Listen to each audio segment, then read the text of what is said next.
Hello my dear friends, welcome to my new blog. তো আজকের ব্লগটা আমি শুরু করছি একটা পবিত্র অনুষ্ঠান দিয়ে।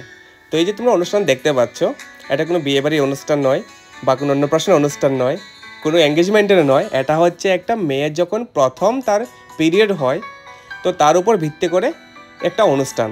তো অনুষ্ঠানটা হচ্ছে কর্ণাটকের মধ্যে। আমি তার আগে কখনো এরকম অনুষ্ঠান দেখিনি যে একটা মেয়ের প্রথম পিরিয়ড হলে ওরা এরকম সুন্দর করে অনুষ্ঠান করে। তো আমরা নিমন্ত্রণ পেয়েছি, তার জন্য আমরা চলে এলাম অনুষ্ঠানটা দেখতে। দেখি কেমন তারা আয়োজন করে। সত্যি দেখে তো এত ভালো লেগেছে কি বলবো। টোটালি আমি মুগ্ধ হয়ে গেলাম এই অনুষ্ঠানটা দেখে। তো এই যে মাঝখানে একটা মেয়ে দেখতে পাচ্ছ, যার গলার মধ্যে আছে একটা মালা, ওর হচ্ছে আজকে প্রথম পিরিয়ড। তার পাশে আছে ওর স্কুল ফ্রেন্ড, বান্ধবী।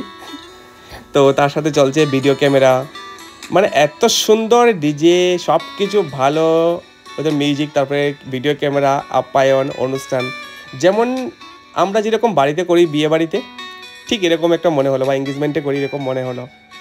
তো লুকানোর কিছু নেই, সব কিছু ভালো। আমরা মানুষ, ওরা কর্ণাটকের মধ্যে এই জিনিসটাকে নিয়ে কেউ লুকায় না। ওরা একদম ভালো করে অনুষ্ঠান করে, বিশাল বড় করে। তো আমরা এসেছি সবার লাস্টে, কারণ আমাদের ডিউটি ছিল 10টার সময় শেষ হয়েছে। তারপর আমরা এসেছি 11টা, সাড়ে 11টা নাগাদ আমরা চলে এলাম। তো যে মেয়েটা, তার মা বলছে তোমরা তাড়াতাড়ি খেয়ে নাও, এত দূর থেকে এসেছো। তো এখানে মধ্যে ননভেজ আছে, ভেজ আছে, ভাত তরকারি আছে। তো আমি তো ননভেজ খাই না, আমি ভেজিটেবলটাই ভালোবাসি। তো তার জন্য আমার জন্য আমি নিয়ে নিলাম রুটি, পরোটা আর এই একটা মিষ্টি। তার সাথে তারা কিছু ফ্রুটস কাট করে রেখেছে।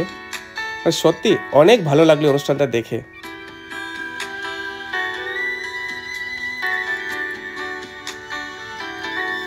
তো এই হচ্ছে যে খাবার মেনুগুলি ওদের কাছে। এবার আমরা জায়গা খুঁজছি কোথায় গিয়ে বসবো ভালো করে, কারণ আমরা একটা ভালো একটা জায়গা দেখে বসে পড়বো খাবার খেতে। তো যে জিনিসটা লুকানোর কিছুই না, মানুষ, মেয়েরা জন্মগ্রহণ থেকে শুরু করে মা লক্ষ্মী, ওর যখন বড় হয় প্রথম, অনুষ্ঠানটা করাটা আমার মতে দরকার, ভালো। ওর মনে একটু আনন্দ দেওয়া খুবই দরকার। তো আমার ভিডিওটা যদি তোমাদের সবার ভালো লেগে থাকে, অবশ্যই লাইক, কমেন্ট, শেয়ার করবে। আর সবাইকে দেখার জন্য একটা সুযোগ করে দেবে, যাতে ওরাও দেখতে পারে যে আমাদের মেয়ে মানে আমাদের লক্ষ্মী, তাকে নিয়ে আমরা সুন্দর করে একটা অনুষ্ঠান করতে পারি আমাদের ভবিষ্যতে। তার বিষয়ে অবশ্যই খেয়াল রাখবেন।